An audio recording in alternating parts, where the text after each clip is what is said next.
definitely not the video I had planned on making today. So in my life, I've been rained out countless times.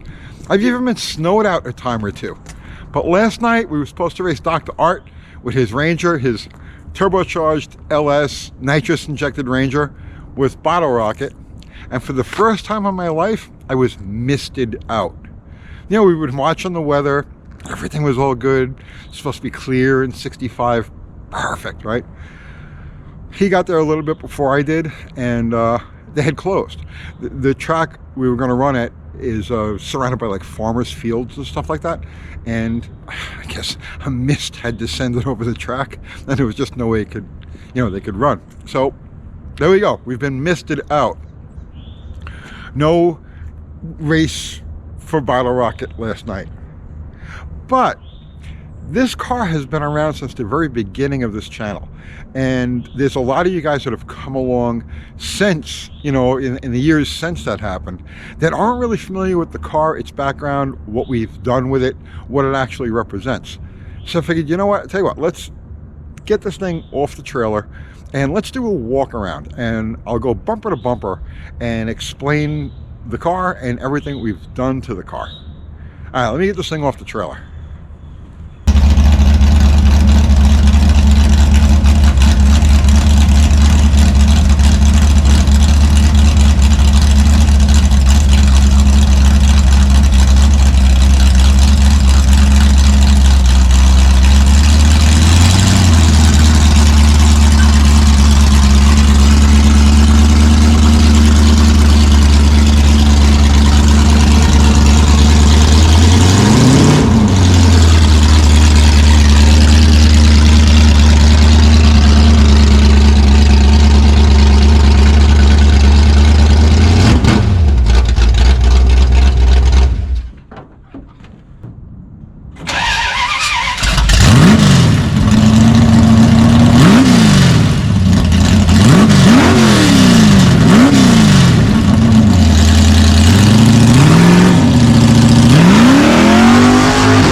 I do love this car.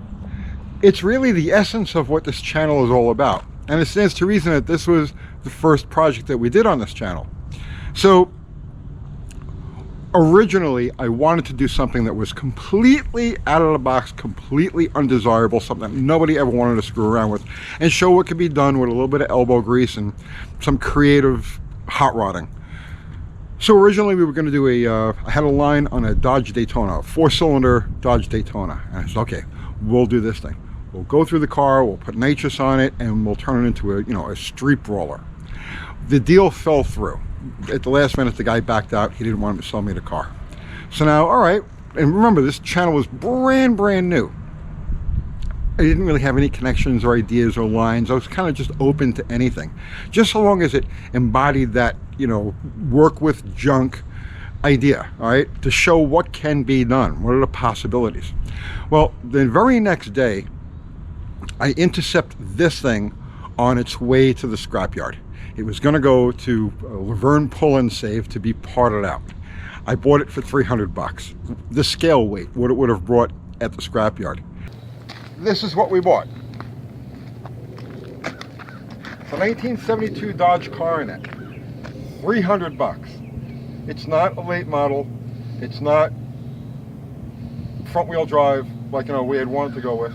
It's a traditional B-body Mopar, but it's like at the absolute bottom of the barrel as far as desirability goes.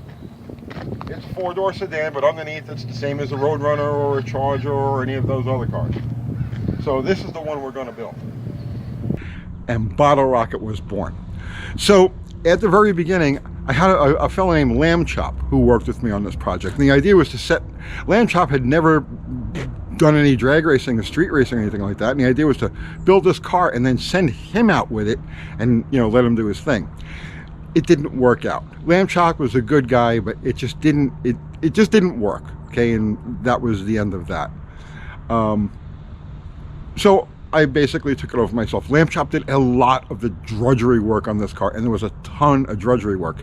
This thing was built entirely outside on gravel, right? Because remember, when we first started this channel, we had very, very limited resources. Didn't have any room at the house for it, didn't have a shop, hadn't even moved into those storage units yet. So when we started this thing, it was done at the very back where I used to have my parts business. The very back of the storage unit's place, on gravel, outside. The majority of the work done on this car was out there. It was brutal, you know. Lamb Chop paid his dues in that respect. So, at any rate, make a long story short, originally the concept was to build this thing for under 2,000 bucks and be able to run someplace in the low 11, high 10-second quarter-mile bracket. I know it sounds insane, right? But when I show you the lengths that we went to on this car, you'll start to get the picture. Like I said, the budget, 2,000 bucks. Right, we're gonna do this for all 2,000 bucks. But I made a big mistake. The basic idea is sound, but I decided to go with a 4-speed. I know, but I figured, well, if you're gonna go for budget, I used an 833 overdrive 4-speed. Figuring that, okay, you know, with the gearing and everything, we'll just use it as a 3-speed. We don't have to worry about the 4th, you know, the overdrive. Basically, you know, on paper it worked. In reality, it didn't. We broke everything, literally everything. Anything between the flywheel and the rear broke, including a rear axle. We shed, originally it had an 8 1/4 in it. You know, 8 1/4 is a good rears, but they weren't going to hold up to this thing. And we actually shedded one and oiled an entire track in the process. Please, I don't want to go back. I did. Let me tell you what happened with that, okay? I launched the car. I felt a boom like this, and I said, oh, and most broke a spring, right? Because that's what it felt like to me. And the car wasn't dragging on the ground or anything like that. It was still rolling. So I continued to roll to the first shut off and pulled off. Unbeknownst to me, the passenger side, I don't know, one side, I forget which side it was, axle, wheel, tire, and everything had exited the car, and I left a strip of gear lube all the way down the track. It happens, right? We all make our mistakes. But at any rate, we broke a lot of stuff. So I eventually swapped it over to automatic. So I built a torque flight for it. It's just regular small block torque flight, 727 reverse manual valve. Wait, I'll get to that in a second. So here's the basic specs on the car, okay? It weighs 2,800 pounds. Yes, it's all steel, right? And it gives the illusion of being a complete, you know, car. The illusion has a lot to do with this. Because street rat, we're thinking street rat now, right? So it weighs 2,800 pounds. It hits the starting line with me just a hair under 3,000 pounds.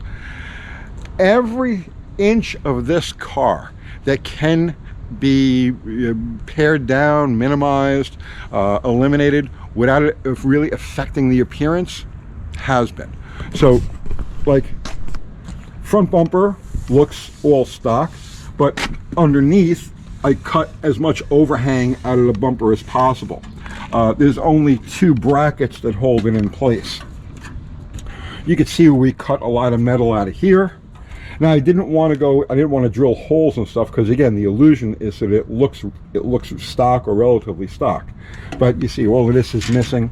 It's got a slant 6 radiator in it, which really works just fine. This car's never run hot or even really warm for that matter. But it's got a slant 6 radiator in it with an electric fan. The hood, stock steel hood, but all the bracings cut out of it. There were some like extra pads here that were cut. Anything that was extra, right, got cut out of it. But there's enough structure in place so that the stock latch can hold it down. Hood clearance was done with a hammer.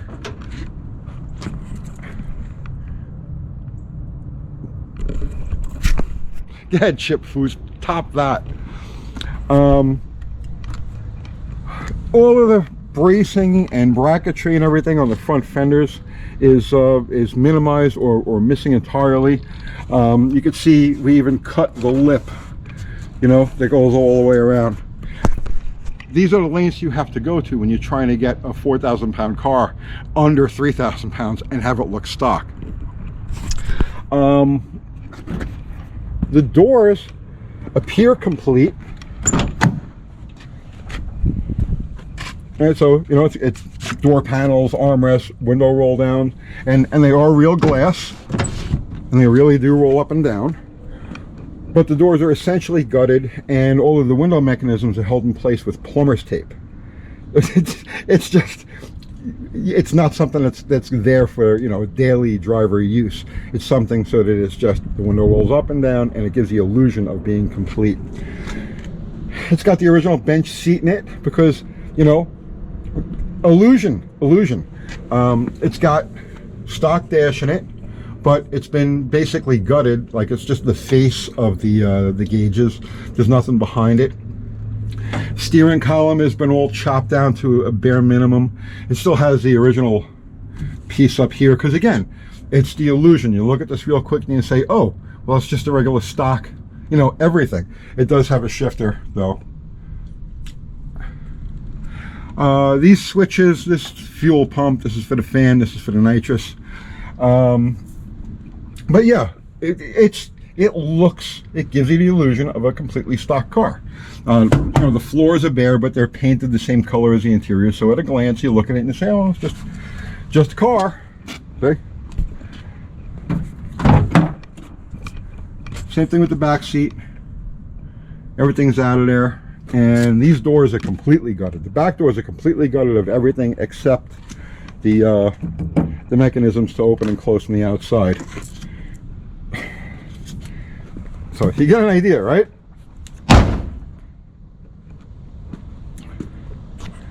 Back bumper.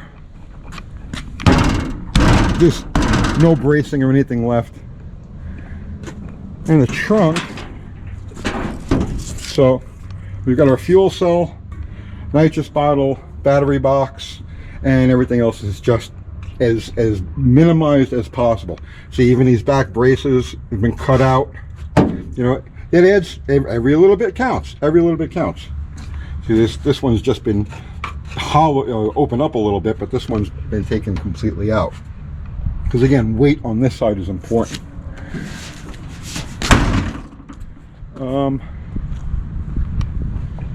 Let's talk about the suspension on this car.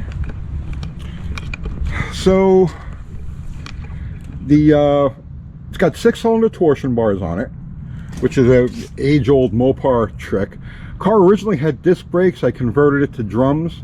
They're the light-duty 10-inch drums. They're lighter than the factory disc setup, and there's no resistance at the starting line. So if you have a disc brake car, the first move forward is making the discs, kind of release, let go of the rotor. Well, on a drum, you don't have that, so it reacts a little bit quicker on the starting line. And there was a 40-pound difference between them. Has urethane lower control arm bushings, and other than that, basically a stock K-frame, stock manual steering box. Back of the car, we have the stock original leaf springs that have been clamped at the front. They're free at the back. Poly fuel pump.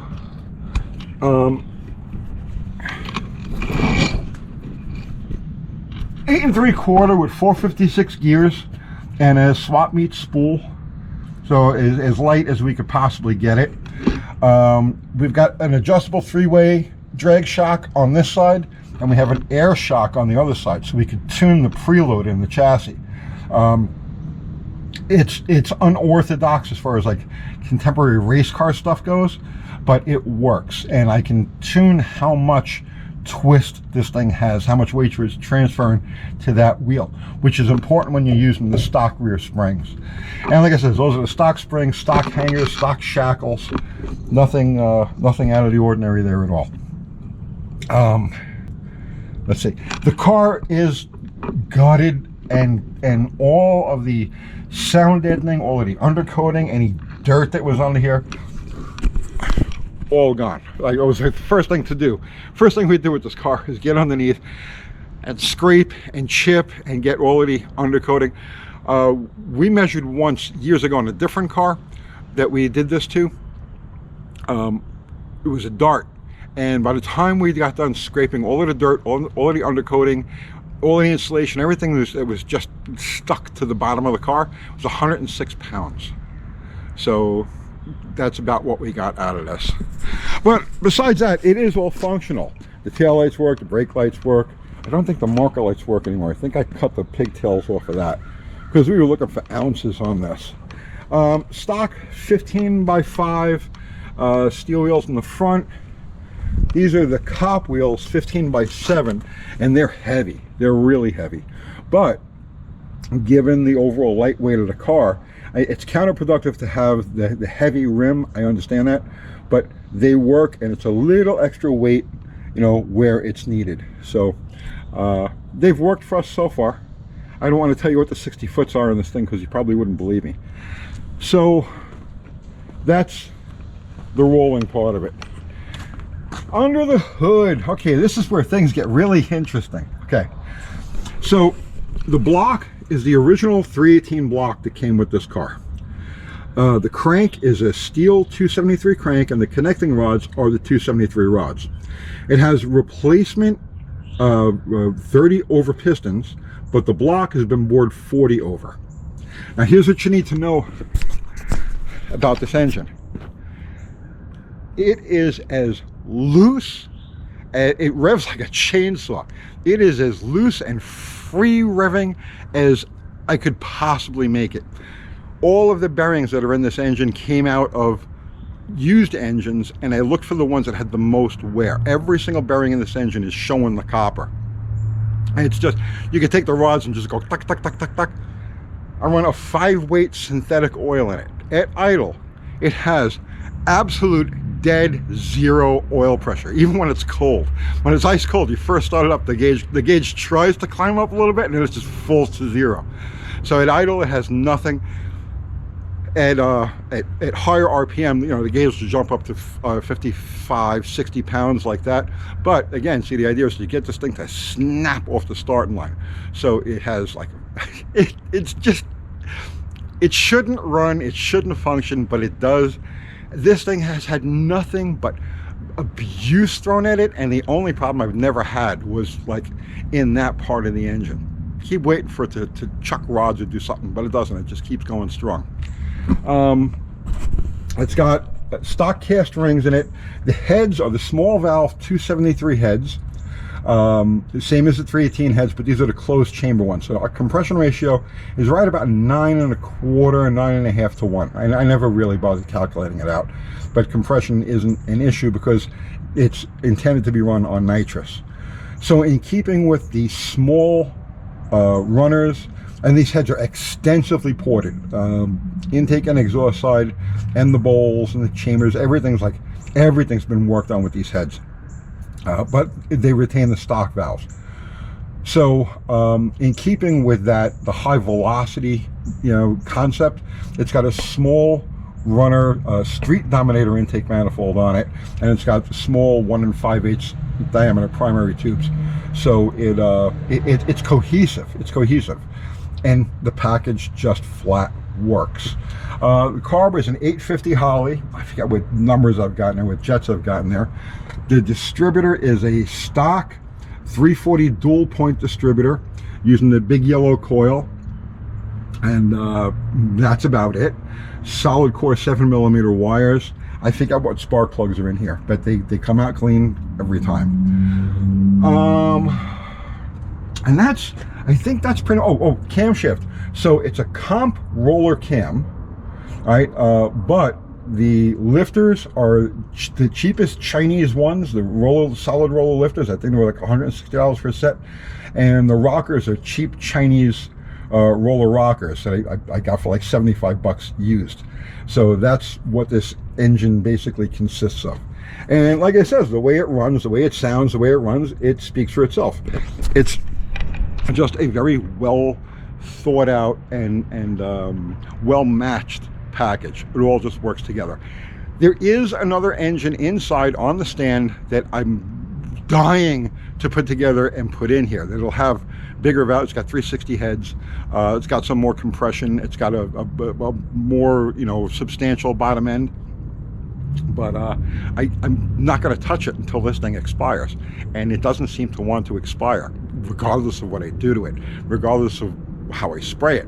Speaking of which, is a Nitrous Express. I'm not going to tell you how much I'm spraying in there right now, but it's definitely enough. It's could probably go a little bit more. As far as actuation for the nitrous system goes, I used this stoplight switch and this bracket. This was like a shifter linkage bracket, like a P&M shifter. So I used that and the stoplight switch that grounds the system as soon as you open the throttle. So no nitrous, all the nitrous. And that's what it seems to want. It's happy. This car is just happy. I'm sure there are other things I'm forgetting, but I just wanted to give you guys a walk around on this thing and show you what she's all about. This is Bottle Rocket. And like I said, if you ask me, this car embodies what this channel is all about. What does it run? Well, this ended up on the back window. Yeah, you can see like the car originally had a vinyl roof. Vinyl roof is gone clearly. All the lead is out of here, you know, because any weight we can get out without, because you look at it from a distance and you don't even notice that. You have to, somebody's got to point it out to you to see it. So originally the idea was to show ETs, what can be done ET wise. And then once we reached the 760s with it, okay, 8th mile. Once you reach the 760s with it, I says, you know what, that's enough. I want to have fun with this car in a grudge street rat sort of way. And so from this point forward, we don't show ETs on this. So it has officially gone in the 760s. We raced Andy from Unity Motorsports Garage. We just barely edged him out. And that was with the car spinning the tires, black tracking, and heading diagonally across our lane. And we still managed to get out there ahead of Andy, which was a big, you know, to me that was a big deal. Andy's a great racer, and Casper is just an awesome package. Maybe let's just say we got kind of lucky that day. But still, it crossed the stripe ahead of him, and it did it while spinning the tires. The infamous double wheelie, because when I left, it hiked the left front, it broke traction, the left front come back down, it gained traction again, and then she wheelied again.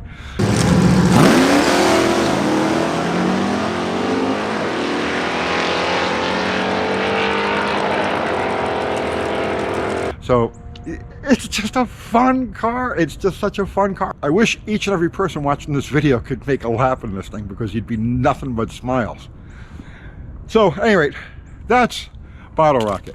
Are we going to be able to race Dr. Art and his Ranger before the end of the year? Unfortunately, probably not. I don't think it's going to happen, because we have scheduling issues.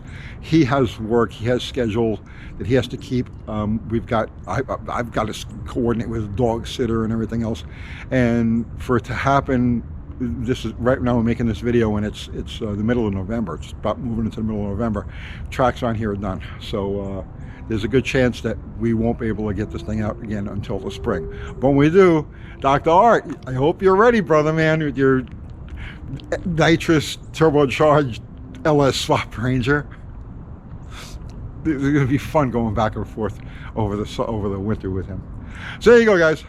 Bottle Rocket. I do love that car. I'll see you tomorrow.